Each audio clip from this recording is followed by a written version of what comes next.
Hello दोस्तों, क्या हाल चाल आप सबके। तो आज हम पढ़ेंगे दोस्तों वीएलडीडी फर्स्ट ईयर के सब्जेक्ट एनाटॉमी में द डाइजेस्टिव सिस्टम के बारे में part 2।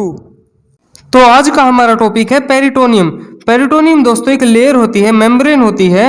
It is a serous membrane. ये एक सीरस मेम्ब्रेन होती है, यानी कि अंदर की तरफ जो मेम्ब्रेन होती है ना, हमारी बॉडी के अंदर की तरफ जो होती है उसे सीरस मेम्ब्रेन कहते हैं हम। विच लाइन्स द अब्डोमिनल वॉल, जो कि अब्डोमिनल वॉल को बनाती है। And reflect over the visceral organs, और जो विसरल ऑर्गन्स होते हैं ना दोस्तों, जो आंतरिक ऑर्गन्स होते हैं, अंदर की तरफ जो ऑर्गन्स होते हैं उनको रिफ्लेक्ट करती है, यानी कि उनको दिखाती है, उनको प्रोटेक्ट करती है। और दोस्तों अब्डोमिनल वॉल क्या होती है, जिस भाग में हमारा पेट और अतड़ियाँ वगैरह होती है ना दोस्तों, उस भाग को हम अब्डोमिनल कैविटी कहते हैं। और जिस भाग में फेफड़े वगैरह होते हैं ना, फेफड़े और दिल हो गया, उसे हम थोरेसिक कैविटी कहते हैं। ये कैविटी के नाम है दोस्तों, याद रख लेना। और पेरिटोनियम लेयर कहाँ होती है, ये जो सारे पेट और अतड़िया और लीवर वगैरह है ना, इनके बाहर को एक लेयर जैसी स्ट्रक्चर होती है, उसी को हम पेरिटोनियम लेयर कहते हैं, जो कि एक सीरस मेम्ब्रेन से बनी होती है। The lining portion is called parietal and the reflected portion is called visceral layer. इस पेरिटोनियम लेयर के भी दो लेयर के पार्ट होते हैं दोस्तों, एक अंदर वाली लेयर और एक बाहर वाली लेयर। जो अंदर वाली लेयर होती है ना दोस्तों, उसे हम विसरल लेयर कहते हैं, यानी कि अंदर वाली लेयर। और जो बाहर वाली होती है ना दोस्तों, उसे हम पेराइटल लेयर कहते हैं। The space between the visceral and parietal layer is called peritoneal cavity. और जो इसके बीच का जो स्पेस बच गया ना दोस्तों, इसी ही हम पेरिटोनियल कैविटी कहेंगे। This cavity has a fluid called peritoneal fluid. इस कैविटी में, यानी कि जो ये खाली जगह है ना यहाँ पर, इसमें क्या होता है, एक फ्लूइड भरा होता है जिसे हम पेरिटोनियल फ्लूइड कहते हैं। This fluid is helpful for free movement of visceral organs. ये फ्लूइड क्या हेल्प करता है, जो विसरल ऑर्गन्स होते हैं ना, जैसे कि हमारा पेट हो गया, आंतड़ियाँ वगैरह हो गई, उनके फ्री मूवमेंट में हेल्प करता है, ताकि वो अच्छे से मूव कर पाए। The connecting fold of visceral layer is called mesentery. Mesentery क्या होता है दोस्तों, जो अंदर वाली लेयर होती है ना, विसरल लेयर, विसरल लेयर में कुछ फोल्ड्स होते हैं, उसे ही हम मिजेंट्री कहते हैं, जो कि हमारे जो पेट है और अतड़ियाँ हैं उनको अच्छे से स्थिर करने में सहायता करती हैं। Mesentery transmits blood vessels and nerves to and form visceral organs.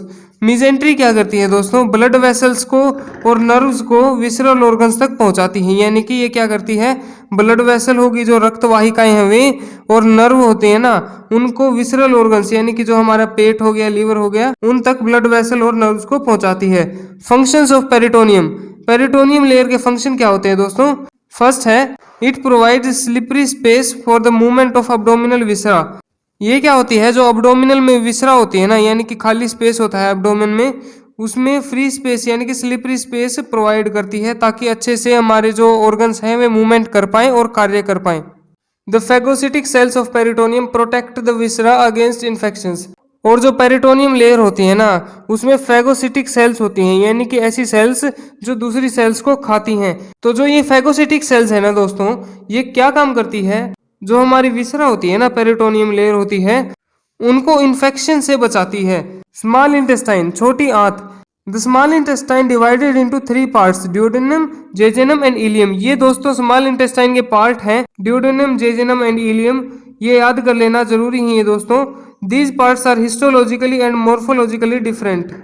ये पार्ट्स क्या होते हैं, इनकी सेल्स अलग अलग होती हैं। हिस्टोलॉजी मतलब इनके जो सेल और जो स्ट्रक्चर होता है ना दोस्तों, इनकी सेल हो गई या फिर इनके जो टिश्यूज हो गए, वे अलग अलग होते हैं। एंड माइक्रोस्कोपिकली डिफरेंट होती हैं, और अगर इनकी हम सेल्स माइक्रोस्कोप में देखें तो वे भी डिफरेंट मिलेंगी हमें। Duodenum is the first segment of the small intestine. Duodenum क्या होता है, सबसे पहला सेगमेंट होता है, सबसे पहला भाग होता है छोटी आंत का। डक्ट्स फ्रॉम पेनक्रियाज, जो डक्ट्स, जो नालियां पेनक्रियाज से पेनक्रिएटिक जूसेस को लेके आती हैं। And liver enters the first part of duodenum. और क्या होती हैं, जो लीवर्स और पेनक्रियाज से जूसेस को लेके आती है ना, वो कहाँ पर जाती हैं, ड्यूडेनम में उसको डाल देती हैं सारे जूसेस को। Jejunum is the next segment of small intestine. जो जेजेनम होता है वो अगला भाग होता है छोटी आंत का। And ileum is the last segment, और इलियम आखिरी भाग होता है। Ileum makes a junction with large intestine called ileocecal junction. जो इलियम होता है वो जंक्शन बनाता है बड़ी आंत के साथ, यानी कि एक बॉन्ड बनाता है, जगह बनाता है जहाँ पर छोटी आंत और बड़ी आंत मिलती है, उस जगह को क्या कहते हैं हम? इलियोसिकल जंक्शन कहते हैं।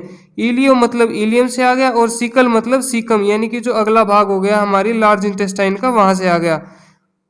Small intestine is the chief site of absorption of digestive food. जो छोटी आंत होती है उसमें खाने का मुख्य रूप से अब्जॉर्प्शन होता है, यानी कि अवशोषित होता है। मुख्य रूप से भोजन में जितने भी प्रोटीन विटामिन होते हैं उनका अब्जॉर्प्शन होगा। The mucous membrane of small intestine has numerous tiny projections known as villi. जो छोटी आंत होती है ना दोस्तों, उसमें म्यूकस मेम्ब्रेन होती है, उसके ऊपर एक म्यूकस की लेयर होती है, और क्या होती हैं? बहुत सारी प्रोजेक्शंस होती हैं, यानी कि ऐसी ऐसी कुछ प्रोजेक्शंस होती हैं, उभार होते हैं, जिसे हम विलाई कहते हैं। Each villous is further surrounded by numerous finger like projections called microvilli. Villi मतलब बहुत सारे प्रोजेक्शंस और विलस मतलब एक प्रोजेक्शन को हम डिनोट करेंगे यहाँ पर। Is further surrounded by numerous finger like projections called microvilli. ये क्या होते हैं? बहुत सारे और माइक्रोविलाई से कवर्ड होते हैं, बहुत सारी इस पर भी प्रोजेक्शंस होते हैं, उभार होते हैं। These villi and microvilli provided greater space for food absorption। ये विलाई क्या करते हैं? जो विलाई और माइक्रोविलाई हो गए ना, ये क्या करते हैं? जो फूड अवशोषित होता है ना, फूड में जो न्यूट्रिएंट थे, पोषक तत्व थे, वो अवशोषित होते हैं, उनमें हेल्प करवाते हैं ताकि ग्रेटर स्पेस मिल सके, बहुत ज़्यादा स्पेस मिल सके खाने के अब्जॉर्प्शन के लिए। The duodenum receives both Biles and pancreatic secretion from the gall bladder. जो ड्यूडेनम होती है ना पार्ट, जो ड्यूडेनम होता है वो क्या होता है? पेनक्रिएटिक सेक्रेशन और बाइल सेक्रेशन, दोनों सेक्रेशन को लेता है गाल ब्लैडर से और पेनक्रियाज से। The entry of both ducts into duodenum is at same point. जो दोनों डक्ट पेनक्रिएटिक जूस और बाइल जूस लेके आती है ना, वो दोनों डक्ट्स एक जगह पर मिलती है ड्यूडेनम में। Bile consist of bile acid and bile pigment. Bile क्या सेक्रेट करता है? बाइल एसिड सेक्रेट करता है और बाइल पिगमेंट सेक्रेट करता है, which are responsible for digestion of fat, जो कि फैट के पाचन में सहायता करते हैं। Pancreatic secretions contain an enzyme called trypsin. जो पेनक्रिएटिक सेक्रेशंस होती है ना, जो पेनक्रियाज से जूसेस आते हैं, उनमें क्या होता है? एक एंजाइम होता है जिसका नाम है trypsin. Trypsin with the help of pepsin secreted by abomasum. जो ट्रिप्सिन होता है ना, वो पेप्सिन की हेल्प से अबोमेजम से सेक्रेट होता है, responsible for degradation of microbial protein in small intestine. और ये ट्रिप्सिन किसके लिए जिम्मेवार होता है? उनके डिग्रेडेशन में, या फिर हम कह सकते हैं डाइजेशन में हेल्प करता है। Similarly lipids which have escape from ruminal fermentation also digest in small intestine with the bile juice। वैसे ही जो लिपिड र्यूमन में फर्मेंट नहीं हो पाते हैं, वो भी डाइजेस्ट हो जाते हैं, वो भी पच जाते हैं इंटेस्टाइन में बाइल जूस की हेल्प से। Length of small intestine in cow is about 145 feet. जो गाय होती है ना, उसमें छोटी आंत की लंबाई 145 फीट तक होती है। लार्ज इंटेस्टाइन यानी कि बड़ी आंत। Size of large intestine of cow is about 35 feet. जो गाय होती है ना दोस्तों, उसमें बड़ी आंत की लंबाई क्या होती है? बड़ी आंत का साइज क्या होता है? 35 फीट तक होता है। It has 3 parts. इसके 3 पार्ट होते हैं, सीकम, कोलोन और रेक्टम होता है। The microbial fermentation as in human is also found in large intestine. जो माइक्रोबियल फर्मेंटेशन होता है ना, वो पाया गया है कि ह्यूमन में तो होता ही है फर्मेंटेशन, और लार्ज इंटेस्टाइन में भी होता है थोड़ा सा। The microbial degradation of polysaccharide and carbohydrate which escaped from the human happen in large intestine. जो ह्यूमन में पॉलीसैकेराइड और कार्बोहाइड्रेट्स है ना, उसको डिग्रेड किया था माइक्रोब्स ने, तो वे क्या करते हैं? लार्ज इंटेस्टाइन में आ जाते हैं अब्जॉर्ब होने के लिए और फर्मेंट होने के लिए। Water is also absorbed in large intestine. जो बड़ी आंत होती है ना, उसमें पानी भी अवशोषित होता है। Rectum is the terminal part of large intestine which opens as anus. जो रेक्टम होता है ना, वो लास्ट पार्ट होता है, एंड पार्ट होता है बड़ी आंत का, जो कि एनस पर ओपन होता है, एनस से बाहर निकलता है। आगे हम आगे हैं accessory organ of digestive system. जो डाइजेस्टिव सिस्टम होता है ना हमारा, उसमें डाइजेशन होता है, यानी कि पाचन होता है दोस्तों। और उसमें कौन कौन से असेसरी ऑर्गन होते हैं, यानी कि कौन कौन से ऑर्गन होते हैं, कौन कौन से अंग होते हैं जो डाइजेशन में यानी कि पाचन में सहायता करवाते हैं। सबसे पहले आता है salivary gland. There are 3 pair of salivary gland situated on sides of the face and adjacent of the neck. जो सलाइवरी ग्लैंड होते हैं ना दोस्तों, वो 3 पेयर के होते हैं, यानी कि वो 3 जोड़ों में होते हैं, जो कहाँ कहाँ पर होते हैं? फेस पर होते हैं और नेक के साइड में होते हैं। ये 3 सलाइवरी ग्लैंड कौन कौन से होते हैं? पैरोटिड, मैंडिबुलर और सबमैक्सिलरी एंड सबलिंगुअल। पैरोटिड कौन सा होता है? Parotid salivary gland located below each year and to the caudal border of the mandible. Its duct is known as Stenson's duct.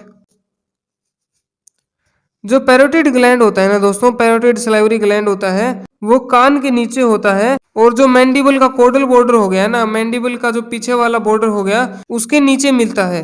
और जो डक्ट सलाइवरी ग्लैंड से जो saliva लेके आती है ना, उस डक्ट का नाम स्टेंसन्स डक्ट होता है। मैंडिबुलर और सबमैक्सिलरी, ये सलाइवरी ग्लैंड कहाँ पर होते हैं? These glands are situated ventral to the parotid gland. ये ग्लैंड कहाँ पर होते हैं? जो पैरोटिड ग्लैंड होता है ना दोस्तों, यानी कि जो ऊपर वाला पैरोटिड ग्लैंड था जो कान के नीचे था, उसके वेंट्रल साइड पे होता है दोस्तों ये, यानी कि उसके नीचे होता है। एंड लार्जेस्ट अमंग दीज, और जो ये तीनों सलाइवरी ग्लैंड्स होते हैं ना दोस्तों, इनमें से सबसे बड़ा होता है ये मैंडिबुलर, या फिर हम कहें कि सब मैक्सिलरी सलाइवरी ग्लैंड, ये सबसे बड़ा होता है। थर्ड आ गया हमारा सबलिंगुअल। ये क्या होता है? The salivary gland located beneath the mucous membrane along the lateral surface of the tongue on the floor of mouth. ये सलेवरी ग्लैंड कहाँ पर होता है? जो टंग होती है ना दोस्तों, टंग की म्यूकस मेम्ब्रेन होती है, जीभ की म्यूकस मेम्ब्रेन हो गई, उसके नीचे होता है, on the floor of the mouth. कहाँ पर होता है? जो माउथ होता है ना, मुंह होता है ना, उसके फ्लोर पर होता है, यानी कि माउथ के फ्लोर के नीचे होता है। यानी कि जो नीचे वाला जबड़ा होता है ना, जो माउथ का फ्लोर बनाता है, उसी में होता है ये sublingual gland. The other salivary glands include labial, buccal, lingual, palatine found in different species. ये तीनों तो होते ही हैं दोस्तों। और क्या होते हैं? जो बहुत सारे सलाइवरी ग्लैंड होते हैं ना, उनमें लेबियल होता है, बक्कल होता है, लिंगुअल होता है, पैलेटिन होता है। ये सब सलाइवरी ग्लैंड के नाम होते हैं दोस्तों, जो कि अलग अलग स्पीसीज में अलग अलग जगह पर मिलते हैं। आप मेनली ये तीनों याद कर लेना, ये तीनों पेपर में आ सकते हैं। The secretion of saliva in ruminants is continuous. जो रूमिनेंट्स होते हैं ना, जुगाली करने वाले जानवर होते हैं, उनमें सलाइवा लगातार सेक्रेट होता रहता है, सलाइवा बार बार प्रोड्यूस होता रहता है, आता रहता है। But rate is greatly increase by stimuli. लेकिन क्या होता है, जब हम कोई खाना देते हैं, यानी कि कोई स्टिमुलस देते हैं, कोई ड्रग देते हैं या कोई खाना देते हैं, तो इसका सेक्रेशन और भी ज्यादा हो जाता है, और भी ज्यादा सलाइवा सेक्रेट होता है। एसोसिएटेड विद फीडिंग, जो कि कैसे होता है? फीड करने से होता है। रूमिनेशन, यानी कि जब जुगाली करता है तब होता है। And presence of course feed, या फिर कोई सूखी फीड हो गई ना, उसके समय ये बहुत ज्यादा हो जाता है इसका सेक्रेशन। इन कैटल, गायों में क्या होता है? टोटल वॉल्यूम में range from 100 litre to 200 litre per day. गायों में क्या होता है? जो सलाइवा का सेक्रेशन होता है ना, कितना सलाइवा रोज प्रोड्यूस होता है? 100 से 200 लीटर रोज प्रोड्यूस होता है दोस्तों गायों में saliva. The saliva of ruminant is slightly alkaline. जो सलाइवा होता है ना रूमिनेंट, यानी कि जुगाली करने वाले जानवरों का, वो थोड़ा सा एल्कलाइन नेचर का होता है, यानी कि थोड़ी सी बेसिक नेचर का होता है। यूजेस या फिर फंक्शन ऑफ सलाइवा, जो सलाइवा होता है ना, लार होती है ना, उसके काम क्या होते हैं? लुब्रिकेशन, लुब्रिकेशन का काम करती है दोस्तों saliva. Saliva keeps the mouth lubricated and wet. Saliva क्या करती है? जो माउथ होता है ना, मुंह होता है ना, उसको चिकनाहट प्रदान करती है और गीला रखने में मदद करती है। सेकेंड है दोस्तों बफरिंग कैपेसिटी। बफरिंग कैपेसिटी से आप सिंपली समझ सकते हैं कि ये पीएच वैल्यू को दर्शाता है, यानी कि पीएच को मापने का एक तरीका है कि कितनी पीएच है सलाइवा की। Large amount of bicarbonate present in saliva do the buffering of food.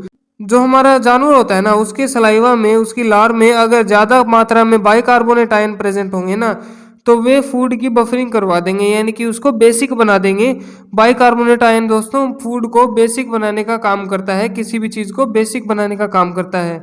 Nutrients for microflora of human. Saliva has good amount of urea. Saliva में अच्छी अमाउंट में यूरिया होती है, म्यूसिन होता है, फोस्फेट होता है, मैग्नीशियम होता है एंड क्लोराइड्स होते हैं। Which are the feed of the microflora of human. तो ये सब क्या होते हैं? जो माइक्रोफ्लोरा हो गए ना, माइक्रोफ्लोरा इधर बैक्टीरिया से हैं, जो बैक्टीरिया होते हैं ना ह्यूमन में, उनको ही हम माइक्रोफ्लोरा कहेंगे। तो उनके लिए एक अच्छी फीड होती है सलाइवा के अंदर इनके रूप में। प्रिवेंशन ऑफ ब्लोट, ब्लोट से प्रिवेंशन। ब्लोट दोस्तों गैसेस को ही हम ब्लोट कहते हैं।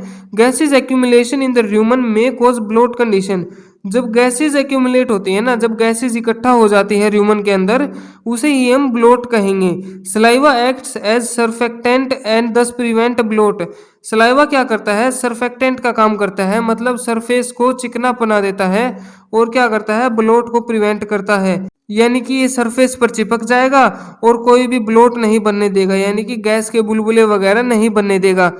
Test, saliva solubilizes a number of chemicals present in food and hence help in realizing taste by buds presenting in the mouth.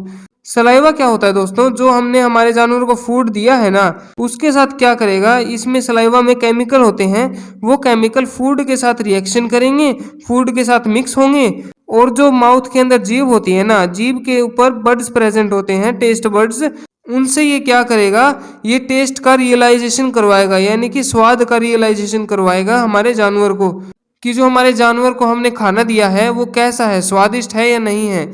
Protection का काम भी करता है दोस्तों saliva. Saliva keeps the mouth wet, या फिर हम कहें कि मोइस्ट। जो सलाइवा होता है ना, वो हमारे मुंह को गीला रखता है, and hence protects the inner lining of mouth. और जो मुंह होता है ना दोस्तों, उसको अंदर से प्रोटेक्शन प्रोवाइड करवाता है। प्रोटेक्शन कैसे दोस्तों, आपने देखा होगा कि जो मुंह के अंदर के भाग होते हैं ना दोस्तों, उनके ऊपर कोई ठोस स्किन नहीं होती है, यानी कि ऊपर कोई प्रोटेक्शन नहीं होती है, सीधे मसल्स दिख रही होती हैं, तो उसको प्रोटेक्शन प्रोवाइड करवाता है ये saliva. Source of digestive enzyme होते हैं ना, उनका एक सोर्स है salivary gland. Saliva of human has no digestive enzyme. जो रूमिनेंट्स होते हैं ना, जो जुगाली करने वाले जानवर होते हैं, उनके सलाइवा में यानी कि उनकी लार में कोई भी पाचक रस नहीं मिलते हैं, कोई भी डाइजेस्टिव एंजाइम नहीं मिलते हैं। But saliva of dogs, pigs, horse contain amylase enzyme which help in digestion of starch. लेकिन जो कुत्ता, सुअर और घोड़े होते हैं ना, उनके सलाइवा में अमाइलेज नाम का एंजाइम होता है, जो कि स्टार्च का डाइजेशन करवाता है, यानी कि कार्बोहाइड्रेट्स का डाइजेशन करवाता है। पहला सलाइवरी ग्लैंड तो हो गया। सेकंड आ गए हैं हम पेनक्रियाज पर। पेनक्रियाज क्या होती है? Pancreas is the second main necessary digestive gland. जो पेनक्रियाज होती है ना, वो दूसरा सबसे मुख्य ग्लैंड होता है, दूसरी सबसे मुख्य ग्रंथि होती है, जो कि पाचन में हेल्प करवाती है, पाचन में सहायता करवाती है। इन ए काउ, एक गाय में, इट्स वेट में रेंज फ्रॉम 350 ग्राम टू 500 ग्राम। एक गाय में इसका वजन लगभग 350 से 500 ग्राम के बीच होता है। Pancreas is a soft lumpy organ with a large head. जो पेनक्रियाज होती है ना, वो बहुत सॉफ्ट होती है, गुद्देदार होती है, एंड ए लार्ज हेड, और बहुत बड़े सिरनुमा होती है। लॉन्ग बॉडी, यानी कि एक बहुत बड़ी बॉडी होती है, एंड टेपरिंग टेल, और एक नुकीली यानी कि आगे से पतली टेपरिंग टेल होती है। The head of pancreas lies in the cavity of duodenum. जो हेड होता है ना, यानी कि जो सर होता है ना पेनक्रियाज का, वो कहाँ पर होता है? जो ड्यूडेनम होता है ना दोस्तों, उसकी कैविटी में होता है, उसकी जो बाहर कैविटी होती है ना, उसमें होता है इसका हेड लगभग। इट हैज 2 पार्ट्स, इसके 2 पार्ट होते हैं। The greater part is endocrine gland and exocrine gland. कौन कौन से 2 पार्ट होते हैं? एंडोक्राइन ग्लैंड होता है और एक एक्सोक्राइन ग्लैंड होता है। एंडोक्राइन पार्ट ऑफ पेनक्रियाज, जो पेनक्रियाज होती है ना, उनके एंडोक्राइन पार्ट कौन सा होता है? Endocrine part of pancreas is just a tiny spherical mass, यानी कि वो एक छोटा गेंद आकार का मास होता है। Endocrine gland of pancreas is made up of small cells. जो एंडोक्राइन ग्लैंड होता है ना, एंडोक्राइन ग्लैंड कौन सा होता है? ऐसा ग्लैंड, ऐसी ग्रंथि जो अपना एंजाइम है ना, वो ब्लड स्ट्रीम में इजेक्ट कर दे, यानी कि जो खून की नली होती है ना, रक्त वाहिकाएं होती हैं, उनमें अपना एंजाइम डाल दे, उन्हीं को हम एंडोक्राइन ग्लैंड्स कहते हैं। तो आगे बढ़ते हैं हम। एंडोक्राइन ग्लैंड ऑफ पेनक्रियाज, जो एंडोक्राइन ग्लैंड होते हैं ना पेनक्रियाज के, वो स्मॉल सेल्स से बने होते हैं, यानी कि छोटी कोशिकाओं से बने होते हैं, जिन्हें हम आइलेट ऑफ लैंगरहैंस कहते हैं। इट प्रोड्यूसेस इंसुलिन, और ये क्या करते हैं? इंसुलिन का निर्माण करते हैं। Exocrine part of pancreas, this is a compound gland of pancreas called interlobular gland. ये क्या होता है? कंपाउंड ग्लैंड होता है, यानी कि बहुत सारे ग्लैंड्स का मिक्स होता है, इसीलिए इसे इंटरलोब्यूलर ग्लैंड कहते हैं। Acini are compose of cells contain granular of digestive enzyme. जो एक्नी होती है ना दोस्तों, एक्नी मतलब जो पेनक्रिएटिक सेल्स होती है ना, वो एक्नी है, जो कि एंजाइम से सेक्रेट करती हैं। वे वाली सेल्स इकट्ठे होकर एक्नी बनाती हैं, with small ducts which further make a single duct which enters into duodenum. अब सबसे पहले समझो कि दोस्तों एक्नी क्या होती है। एक्नी होती है जो पेनक्रियाज में सेल्स होती है ना, जो एंजाइम सेक्रेट करती हैं, वो क्लस्टर्स बना लेती हैं, यानी कि एक झुंड बना लेती हैं, उसे ही हम एक्नी कहते हैं, जो कि एंजाइम सेक्रेट करती है। तो वो क्या होती हैं? Are connected with small ducts, वे छोटी छोटी डक्ट्स से, यानी कि छोटी छोटी पाइप्स से, नालियों से कनेक्ट होती हैं, जो कि बाद में एक सिंगल डक्ट में जाकर मिल जाती हैं, एक सिंगल पाइप में जाकर मिल जाती हैं, जो कि बाद में ड्यूडेनम में जाकर मिलती हैं। The main enzyme secreted by pancreas are, जो पेनक्रियाज के द्वारा सबसे प्रमुख एंजाइम निकाले जाते हैं ना, वे कौन कौन से होते हैं? एमाइलेज होता है, ट्रिप्सिन होता है और लाइपेज होता है। The pancreatic secretion is stimulated by vagus nerve. Vagus nerve दोस्तों एक नर्व का नाम है, इधर जो नर्व होती है ना हमारे शरीर में, उसका एक नाम है वेगस नर्व। वो क्या करती है? वो पेनक्रियाटिक सेक्रेशन को इंक्रीज करती है, स्टिमुलेट करती है। Liver and biliary system, liver और जो बाइल वाला सिस्टम होता है ना, वो क्या होता है? Liver is the largest gland of the body. Liver सबसे बड़ी ग्रंथि होती है हमारी बॉडी में। It is solid and reddish brown in colour. ये क्या होती है? सॉलिड होती है यानी कि कठोर होती है और लाल भूरे रंग की होती है। Weight of liver is about 3 to 5 kg in adult cattle. एक जवान गाय में लीवर का वजन लगभग 3 से 5 किलो तक होता है। It is placed in right side of abdominal cavity. ये अब्डोमिनल कैविटी के राइट साइड में होती है। और अब्डोमिनल कैविटी मैंने कौन सी बताई थी दोस्तों?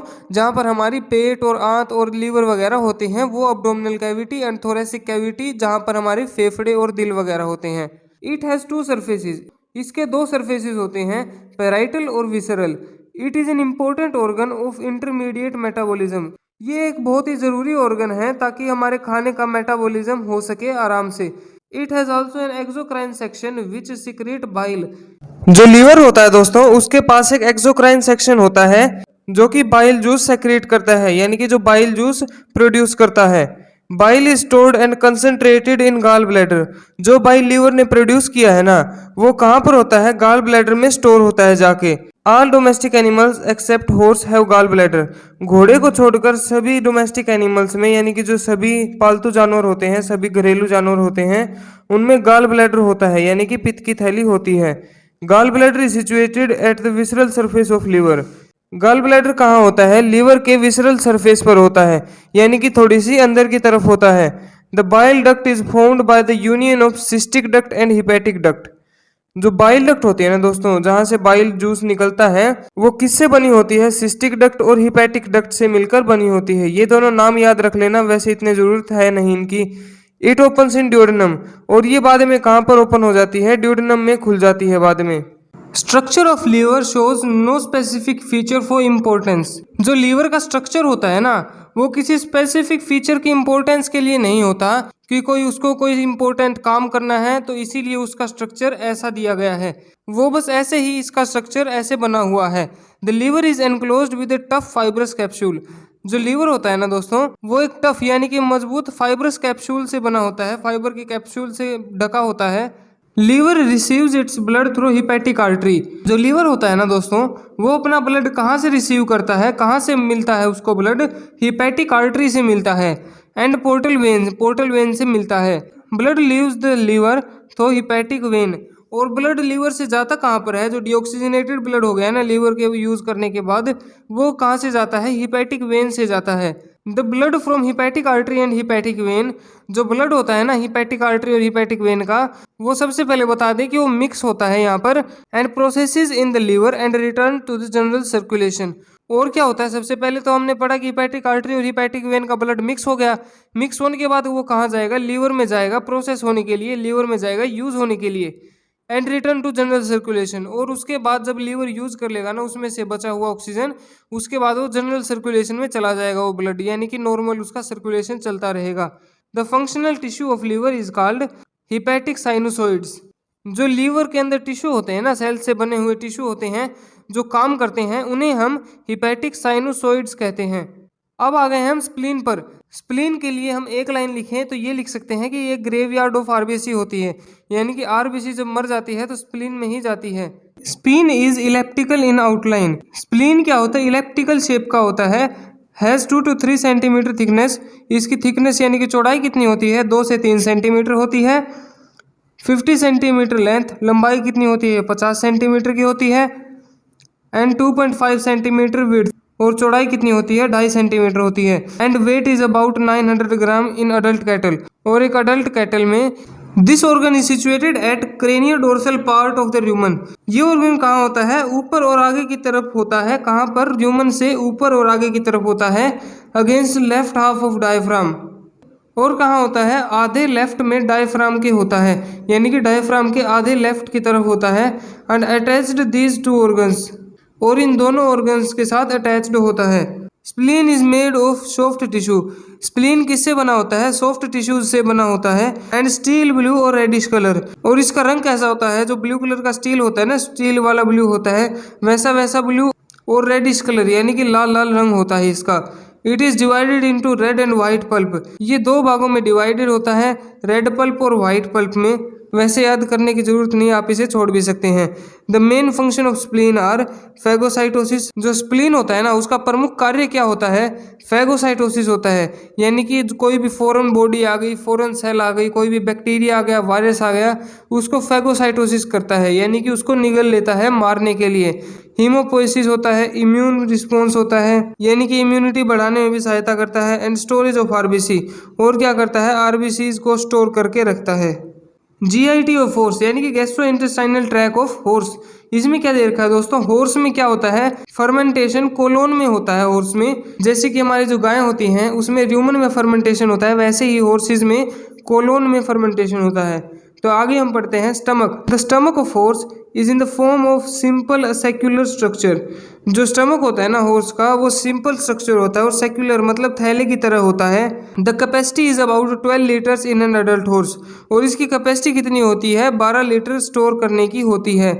It is curved edge J shaped, और ये जे शेप का होता है दोस्तों। The lesser curvature is short, यानी कि जो कर्व होता है ना दोस्तों, पेट के अंदर एक कर्व होता है, वो बहुत छोटा होता है। Pylorus and cardia are very close. Pylorus हमने क्या पढ़ा था? जो हमारा पेट है और स्मॉल इंटेस्टाइन की जॉइनिंग होती है ना, वहाँ पर पाइलोरस होता है, और जहाँ पर इसोफेगस की और हमारी स्टमक की जॉइनिंग होती है वहाँ पर कार्डिया वेल होता है। तो ये दोनों क्या होती हैं? दोनों पास पास होती हैं स्टमक में, यानी कि हॉर्स के स्टमक में। The mucous membrane of stomach is divided into 2 parts. जो म्यूकस मेम्ब्रेन होती है ना दोस्तों घोड़े के पेट की, वो 2 भागों में विभाजित होती है, नॉन ग्लैंडुलर एंड ग्लैंडुलर। ये दोस्तों नाम याद रख लेना। The glandular part is divided into 3 parts. जो ग्लैंडुलर पार्ट होता है ना, वो 3 भागों में और विभाजित होता है। पहला है फंडिक, दूसरा है पाइलोरिक, एंड थर्ड है cardiac. These portions are divided due to presence of different types of digestive glands। जो ये डिवाइड किए गए हैं ना दोस्तों, पाइलोरस, फंडिक और कार्डियक, ये इनकी पोजीशन के हिसाब से डिवाइड किए गए हैं कि ये कहाँ पर होते हैं। फिफ्थ आगे हैं हम स्मॉल इंटेस्टाइन पे, यानी कि छोटी आंत। It is divided into 3 parts. ये 3 भागों में डिवाइडेड होती है। पहला है ड्यूडेनम, सेकंड है जेजेनम, एंड थर्ड है इलियम।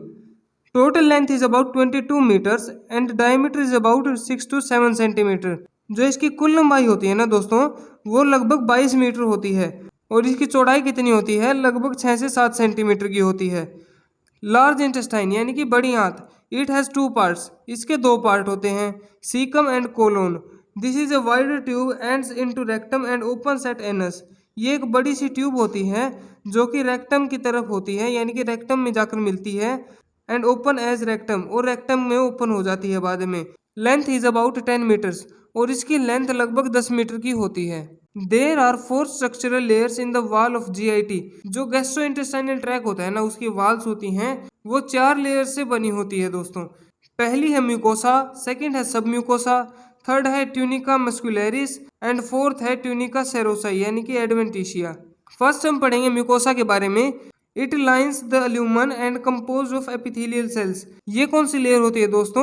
ल्यूमन होती है ना हमारे गैस्ट्रोइंटेस्टाइनल ट्रैक का, उसको ये लाइन करती है, यानी कि उसकी ये पहली लेयर बनाती है, और ये एपिथेलियल सेल्स की बनी होती है। आप ऐसे समझ सकते हैं दोस्तों, मान लीजिए हमारा ये गैस्ट्रोइंटेस्टाइनल ट्रैक है, इसकी हम ये 4 लेयर्स बना रहे हैं, 1 2 3 और चौथी हमने ऊपर बना ली।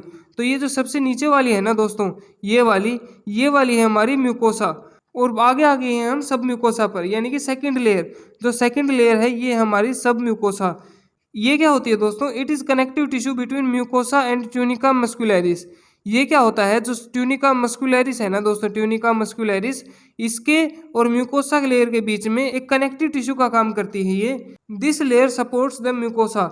ये लेयर क्या करती है? म्यूकोसा को सपोर्ट करती है, मतलब इसी लेयर पर म्यूकोसा लेयर होती है। It is made of loose connective tissues. ये लूज कनेक्टिव टिश्यूज से बनी होती है। थर्ड है हमारा tunica muscularis. It is compose of an inner circular layer and outer longitudinal layer. ये क्या होती है दोस्तों? अंदर की तरफ ये सर्कुलर लेयर होती हैं, यानी कि अगर हम इसे देखें तो ये अंदर की तरफ तो ऐसे होती है, लेकिन बाहर की तरफ कुछ ऐसे होती है दोस्तों। अगर हम इसे ऊपर से देखें तो ऐसे होती है, ये इसे हम ऐसे कर सकते हैं, तो ये कुछ ऐसे होती है। यानी कि बाहर की तरफ से तो लॉन्गिट्यूडनल लेयर्स होंगी ऐसे वाली, और अंदर की तरफ क्या होंगी, सर्कुलर लेयर में होंगी इसके muscles. These muscles wrap the gastrointestinal tract in such a way that the gastrointestinal tract can propel the content in lumen of GIT. ये जो मसल्स मैंने बताई ना दोस्तों, सर्कुलर और लॉन्गिट्यूडनल वाली, सर्कुलर अंदर वाली और लॉन्गिट्यूडनल बाहर वाली, ये क्या करती हैं, ये ऐसा कुछ स्ट्रक्चर बनाती हैं जिससे जब हम खाना खाते हैं ना, जो हमारा खाना होता है गैस्ट्रोइंटेस्टाइनल ट्रैक में, उसको आगे प्रोपेल करने के लिए बनी होती हैं। यानी कि आगे धक्का देती हैं हमारे खाने को जो हमारे गैस्ट्रोइंटेस्टाइनल ट्रैक के अंदर है। फोर्थ है हमारा, लास्ट है ट्यूनिका सेरोसा या फिर एडवेंटिशिया। ये क्या होती है, it is the outer most layer of gastrointestinal tract. ये सबसे बाहर वाली लेयर होती है गैस्ट्रोइंटेस्टाइनल ट्रैक की, कवर्ड बाय सेरोसा। और किससे कवर्ड होती है, सेरोसा से कवर्ड होती है, या फिर कहें हम एडवेंटिशिया से कवर्ड होती है। एडवेंटिशिया दोस्तों ये लेयर का नाम है, इससे कवर्ड होती है। Which connects the gastrointestinal track with peritoneum. और ये क्या करती है ट्यूनिका सेरोसा, जो गैस्ट्रोइंटेस्टाइनल ट्रैक की पेरिटोनियम लेयर्स होती है ना, उसको खुद के साथ कनेक्ट करती है। यही इसका काम होता है। That's it for this video guys. Make sure to like share and subscribe. मिलते हैं अगली वीडियो में, तब तक के लिए बाय।